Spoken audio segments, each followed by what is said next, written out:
নমস্কাৰ আপোনালোক সকলোকে মোৰ ইউটিউব চেনেল টিচাৰ্ছ কৰ্ণাৰলৈ পুনৰ এবাৰ স্বাগতম জনাইছোঁ। আজি এটি খুবেই গুৰুত্বপূৰ্ণ ভিডিঅ'লৈ আপোনালোকৰ মাজলৈ আহিছোঁ। কাইণ্ডলি ভিডিঅ'টি শেষলৈকে চাব, চাই ভাল পালে লাইক এণ্ড শ্বেয়াৰ কৰিব আৰু চেনেলটি যদি এতিয়াও ছাবস্ক্ৰাইব কৰা নাই কাইণ্ডলি ছাবস্ক্ৰাইব কৰিব। কেৱল মাত্ৰ মাৰ্ক বেচিছত আমি যিটো এতিয়ালৈকে এছেছমেণ্ট কৰি আছোঁ সেই এছেছমেণ্টটো শুদ্ধ নহয়।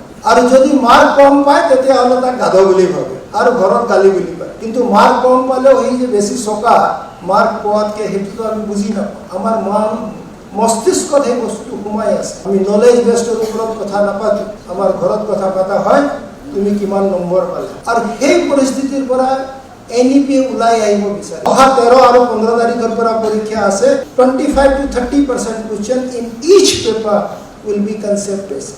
কেৱল মাত্ৰ এটাই উদ্দেশ্য, to make our student competent enough to get education in higher education in best of the best institutions of India. Class 11-12 কাৰণে আমি দুটা নতুন সাবজেক্ট স্টাৰ্ট কৰিব বিচাৰিছো। এটা হ'ল financial লিটাৰেসি।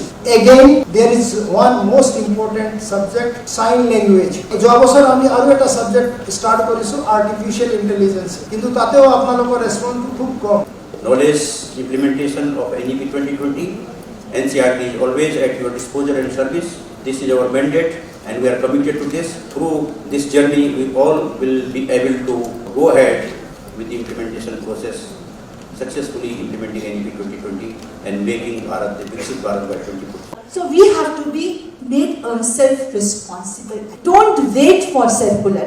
Don't wait for instruction. So now you have to, because NEP is yours, you have to implement, you have to transform the whole education system. So you are all empowered. You just have to stand up, you just have to take stand and you have to see that you have confidence. কেৱল মাত্ৰ mark বেচিছত আমি যিটো এতিয়ালৈকে assessment কৰি আছোঁ সেই এছেছমেণ্টটো শুদ্ধ নহয়। আৰু যদি মাৰ্ক কম পায় তেতিয়াহ'লে তাক গাধ বুলি ভাবে আৰু ঘৰত গালি বুলি পায়। কিন্তু মাৰ্ক কম পালেও এই যে বেছি চকা মাৰ্ক পোৱাতকৈ সেইটোতো আমি বুজি নাপাওঁ। আমাৰ মস্তিষ্কত সেই বস্তুটো সোমাই আছে। আমি নলেজ বেছডৰ ওপৰত কথা নাপাতো, আমাৰ ঘৰত কথা পতা হয় তুমি কিমান নম্বৰ পালা। আৰু সেই পৰিস্থিতিৰ পৰা NEP ওলাই আহিব বিচাৰে।